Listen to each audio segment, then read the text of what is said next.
Masayang araw po, mga ka-PL. Naku, eto na. Ginalaw na po yata ni NBI Director Matibag ang baso, mga kababayan. Parang nakatutok na po yata siya ngayon sa social media influencer.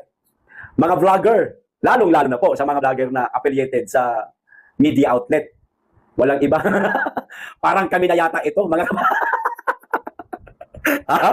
Sabi ko naman po sa inyo 3 buwan na po ang nakalipas. Yung tungkol po sa Oplan Horus 2.0, mga kababayan, eto na. Bumibida na po yata, mga kababayan. Maghihigpit na daw sila ng sinturon sa mga social media vlogger influencer.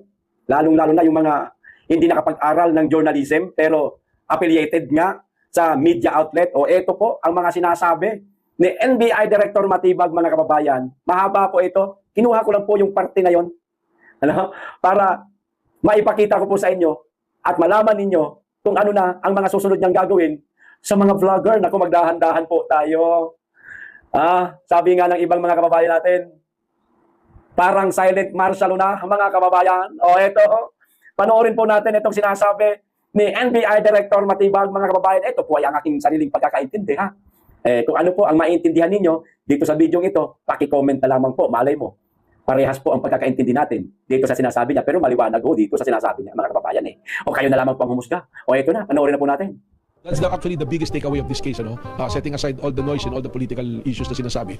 Ang lesson natin siguro dito is mapulis natin yung social media. Mapulis natin yung social media. Na posting to be a news outfit, parang yung conventional media natin, kayo, you are guided by KBP. Pag may ginawang kalokohan, pwede magsuspinde, magpatol ng suspension.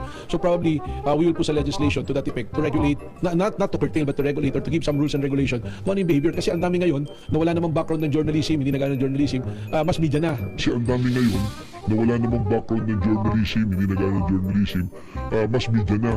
Even on the small provinces, locality, yun na yung pinupost nila. And that's very unfair to you. Na mga nag-aral talaga, may background, nagbabayad ng buwis, di ba, kung ano yung pumapasok, inaharap talaga. So, kailangan siguro magkaroon ng regulation on this matter para maiwasan na to. Maiwasan yung ganito. Tingnan natin, walang advertisement, wala namang pinagkukuha ng income.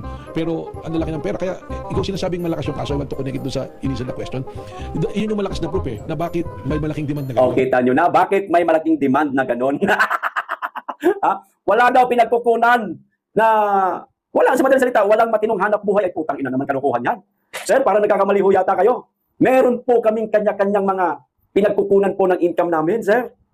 Hindi po kami umaasa sa pagiging vlogger. Oo, may kinikita kami ito. Kapiraso man lang ito. May trabaho din po kami.